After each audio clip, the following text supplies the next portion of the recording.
अस्सलाम वालेकुम। कैसे हैं आप लोग?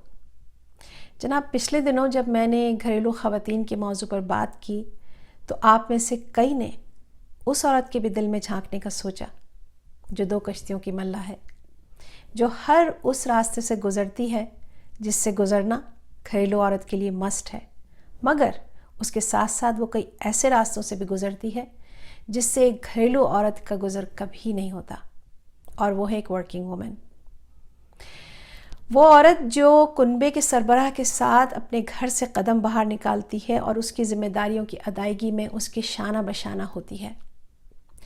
पूरी दुनिया में जब कभी भी किसी भी मुआशरे में हुकूक़ फ़राइज़ की अदायगी की अदालत लगती है तो ये आप अज्यूम कर लिया जाता है कि घर के तमाम ही कामकाज यानी डोमेस्टिक ड्यूटीज़ औरत की ज़िम्मेदारी हैं, और ये फ़ैसला सुना दिया जाता है कि इन तमाम ड्यूटीज़ को अदा करने में खुश उसलूबी पहली शर्त है। दूसरी तरफ उसी अदालत में यह भी तसव्वुर कर लिया जाता है कि बाहर के काम और कमाने की जिम्मेदारी मर्द की है, मगर उसमें खुश उसलूबी की शर्त का जिक्र कहीं नहीं होता, ना ही उनसे इस ज़मीन में पूछगछ की इजाज़त होती है। और जब खुश उसलूबी शर्त है ही नहीं तो आहिस्ता आहिस्ता ये शर्त भी औरत पर लागू शराइत का हिस्सा बन जाती है। फ़लसफ़ा गहरा ज़रूर है मगर कॉम्प्लिकेटेड नहीं। औरत के कमाने की गरज से बाहर निकलने की एक यही वजह है और उसके पीछे यही फ़लसफ़ा है। अगर आज इज्तिमाई कैलकुलेशन के हिसाब से बात की जाए तो इस वक्त दुनिया भर में वर्किंग वुमेन की तादाद 47.5% है। उसमें खेतों में काम करने वाली ख़वातीन भी शामिल हैं, फैक्ट्रीज़ में काम करने वाली भी, घरों में मेड का काम करने वाली ख़वातीन भी शामिल हैं, और कारोबारी इदारों में काम करने वाली भी। और जब मैं ये कहती हूँ कि दुनिया भर में काम करने वाली ख़वातीन की तादाद 47.5% है तो आप जानते हैं उसका मतलब क्या है? उसका मतलब है कि बनी नौ इंसान की ये सूरत जिसे हम औरत के नाम से जानते हैं दरअसल दोहरी जिम्मेदारियां उठा रही है। उससे वाबस्ता तवक्कुआत का एक सिलसिला है जो सोते जागते उसकी कमर पर लदा रहता है। कैसे? आइए मैं आपको बताती हूँ सिर्फ एक मिसाल से। बच्चा अगर आधी रात को किसी दर्द से बेचैन होकर जाग जाए तो कौन उसके दर्द का मदावा करता है, माँ या बाप? आप जवाब जानते हैं। औरत ही तड़प कर दौड़ती है उसके दर्द का मदावा करने के लिए, और फिर सुबह टूटते जिस्म से जॉब पर भी पहुंची होती है।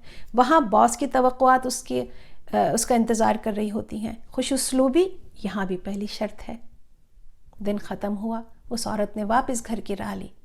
वहाँ उसकी घरेलू जिम्मेदारियाँ उसका रास्ता तक रही होती हैं, और खुश उसलूबी फिर पहली शर्त है। अगर पिछली रात की थकन और दिन भर जॉब पर अटेंटिव रहने की वजह से, थकन से चूर होने की वजह से खाने में ज़रा नमक मिर्च की ज़्यादती हो जाए या कोई और कमी बेशी रह जाए तो उसको जिन तानों और अलक़ाबात से नवाजा जाता है वो किसी से छुपा नहीं।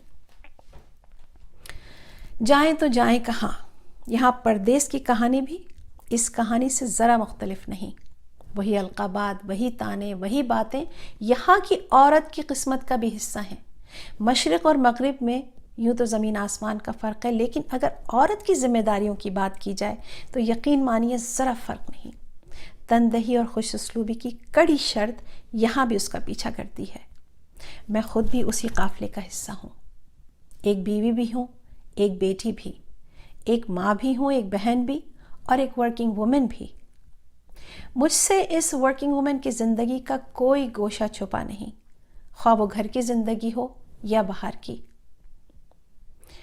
हर मुआशरे में इस काफ़िले की हर औरत की सिर्फ़ और सिर्फ एक ख्वाहिश और एक डिमांड है, ज़रा सी हौसला अफजाई, ज़रा सा अप्रिसिएशन।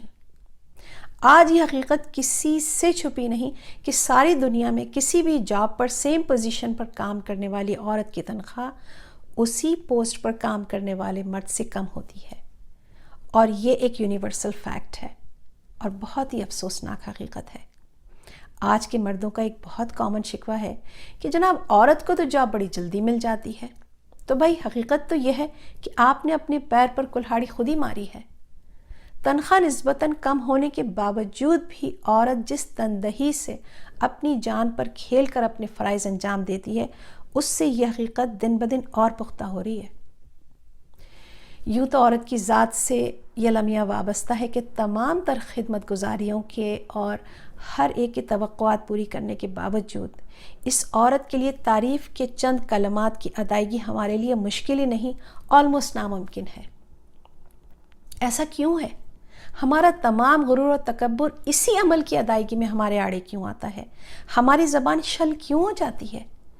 ہم یہ ایکٹ کیوں کرنے لگتے ہیں کہ ہماری آنکھیں اس کی وفاداری کو، اس کی ایفیشنسی کو، اس کی چابک دستی کو، اس کی انتھک محنت کو دیکھ ہی نہیں رہی ہیں؟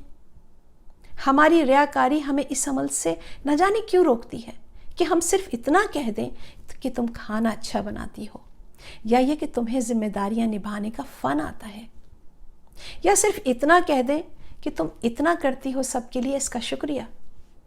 میں نہیں کہتی کہ آپ اپنا دل اس کی شکر گزاری سے بھر لیں، اٹھتے بیٹھتے اس کی تعریفوں کے پل باندھیں، یا اس طرح اس کا خیال رکھیں جیسا وہ آپ کا اور سب کا رکھتی ہے، لیکن اگر ہر روز نہیں تو ہفتے میں ایک دفعہ، مہینے میں ایک دفعہ، ارے اتنا نہیں تو سال میں ایک دفعہ ان خیالات کا اظہار یا ان الفاظ میں اس کی حوصلہ افزائی تو اس کا حق بنتا ہے نا۔